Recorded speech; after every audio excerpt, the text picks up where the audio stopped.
Good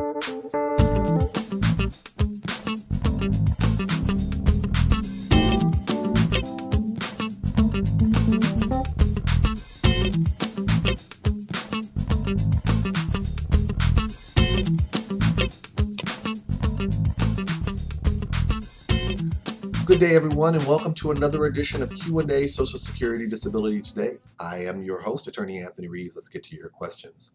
What are my responsibilities as a representative payee?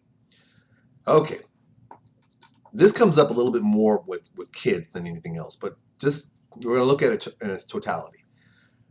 For some odd reason, if it's a child or maybe it's somebody who has some problems, Social Security has determined that the person who is entitled to receive disability benefits should not handle their own funds.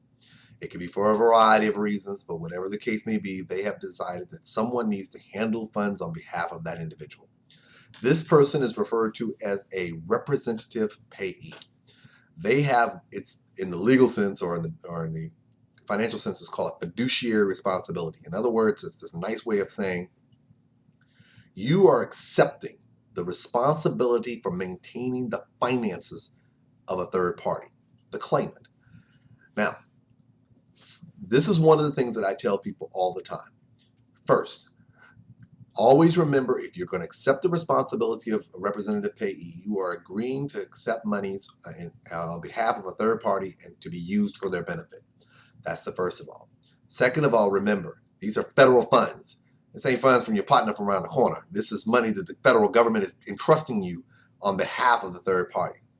Third, before you accept the responsibility of representative payee, ask the Social Security Administration what documentation requirements you need to maintain. Do you need to keep track of the monies that are being spent? Do you need to keep copies of the receipts of the money being spent? That's the third thing, because you don't want to be in a situation where you're thinking, I'm just going to get the check and just hand it over to them. They want you to do things like handle paying their bills, make sure that they get food. That's why they're giving you this responsibility. 4, if you don't know all of your responsibilities, ask Social Security. Tell them that, yeah, I don't mind, but can you tell me what I can and what I can't do? So this way you can make sure everything is set up appropriately.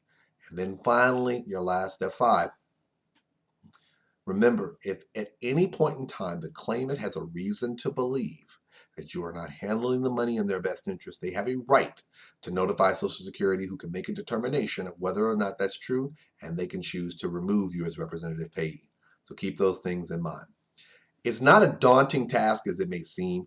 You're basically paying someone else's bills with their money. You just need to be very cautious about how you're doing this, because remember, the person who's receiving disability you're receiving their money. It's not yours. You're receiving it on their behalf. Be careful, and I usually tell this more with my parents. Be careful when you are spending money that you're receiving for your children. You need to ensure it's on their behalf. Be careful. Be careful. So if you decide that, oh man, I got this big lump sum of money, I want to buy a flat screen TV. Social Security is going to ask you, how does that flat screen TV benefit that child? If it doesn't, you could be in a lot of trouble.